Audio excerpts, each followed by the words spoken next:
This is Lisa from Mobile Tech Review, and this is what I've been waiting for forever. Wacom makes professional, i.e. Wacom Cintiq Pro 16, Pro 24, you get the idea, pen displays for professional artists, and the prices are what you would expect for professional equipment that often game studios, art houses, whatever they are going to be buying for their employees. But everyday hobbyists, even use serious cartoonists who are doing web cartoons and all that stuff, your budget's not so big, you couldn't afford one of those. So the only alternative were the variety of actually reasonably decent Chinese clones out there. Huion, XP Pen, I've reviewed several of those.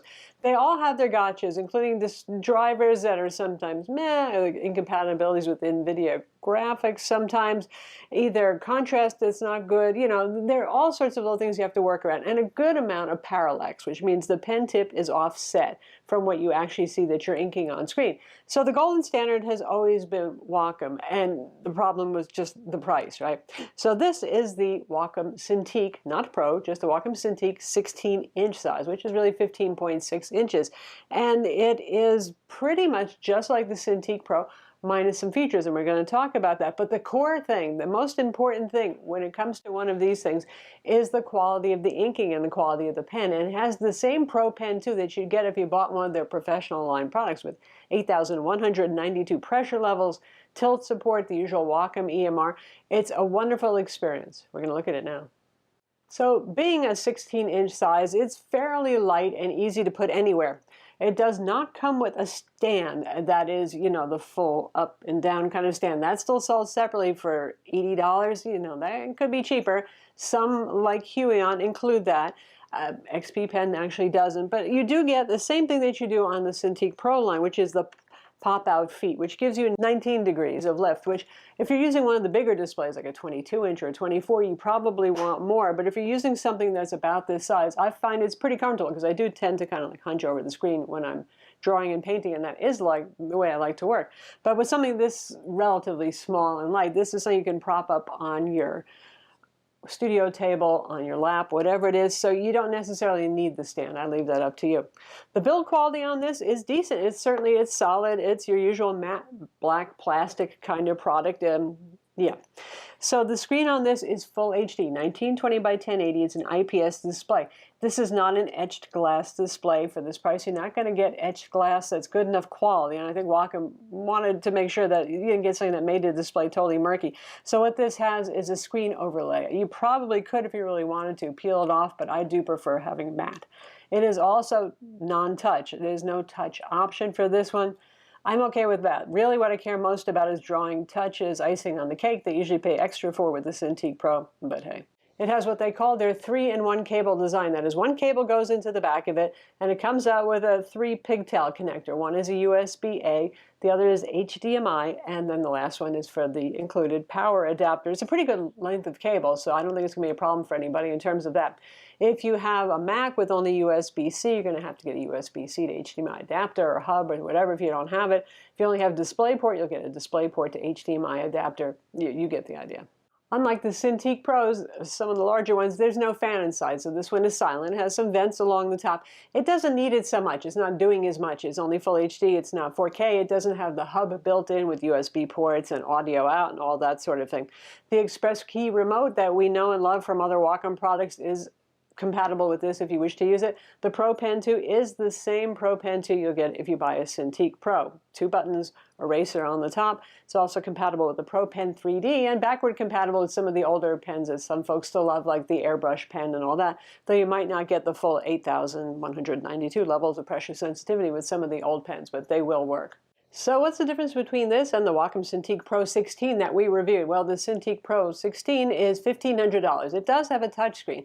It has 4K resolution and it's a wide gamut display. They claim 94% of Adobe RGB, whereas this one's measured at 76% Adobe RGB, which is pretty standard for, say, a high-end laptop display these days. But if you need super wide gamut, you know who you are. You probably are looking at Pro products. The Pro model has a USB-C connector, which is kind of neat and tidy for the newer laptops on the market, or desktops even that have USB-C if you just want a single cable connection from your Cintiq to your PC or Mac. The Cintiq Pros have etched glass. Again, this has the matte screen protector. You can see the rest of the things on screen, so you get an idea about why there is a price difference. Now, when it comes to pricing versus the competitors, the Huion GT 15.6-inch HD model, the V2, is $579, so not that different in price, but it does come with a stand. Not the world's most fancy and sturdy stand, but it does come with a stand. The XP Pen Artist Pro 16 is $459, so it's a little bit less than the Huion and more significantly cheaper than the Wacom, whereas the Huion is close enough in price. Both come with a stand, unlike the Wacom, which just has the flip-out legs.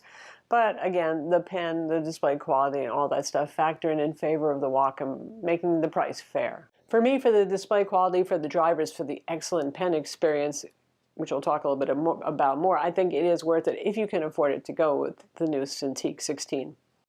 This does have a standard VESA mount on the back, so if you want to roll your own when it comes to a stand, use an Ergotron arm or something like that, you can do that. In terms of display quality, you can see the metrics on screen. We measure this at maximum brightness, so the black levels will be a bit better if you drop the brightness down on it. It's not super bright, though. I'm sure they probably would claim it's about 300 nits. You can see we got not quite 300 nits of it. It's fine for indoor use. Yeah, don't use it in direct sunlight, obviously. I would say that the anti-glare film, though it looks pretty good, it doesn't look grainy or icky, is probably reducing the apparent contrast on this, certainly. But like I said, I prefer matte over glossy, so I'm not going to peel it off. I would rather have matte and live with the fact that the contrast is okay, but not class-leading, which in this price space is pretty much the story. The color gamut on this is good. The color accuracy is fairly good out of the box as well. You can play with things like the color temperature and the contrast settings, so you can increase the contrast if you want to the point where you might see some picture distortion, but you can tweak it and adjust it in a fairly easy way using software. Unlike other Cintiqs that have buttons and controls, this one only has a power button, so everything you're going to do is going to be done through the Wacom Control Center and software.